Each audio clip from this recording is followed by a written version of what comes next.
Hi friends. இன்னைக்கு வந்துட்டு மாட்டு பொங்கல் முடிச்ச அடுத்த நாள் நம்ம கறி சோறு இங்கே வந்திருக்கோம். இன்னைக்கு ஒரு புட்டி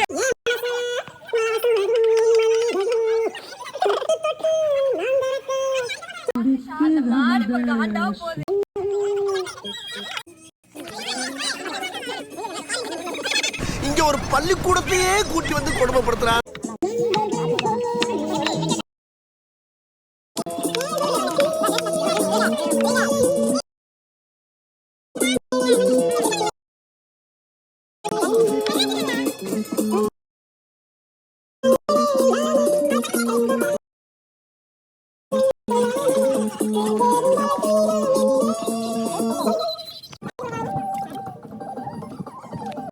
நான் சுட்டு அவன் சாகணும்னு எழுதி இருக்கு.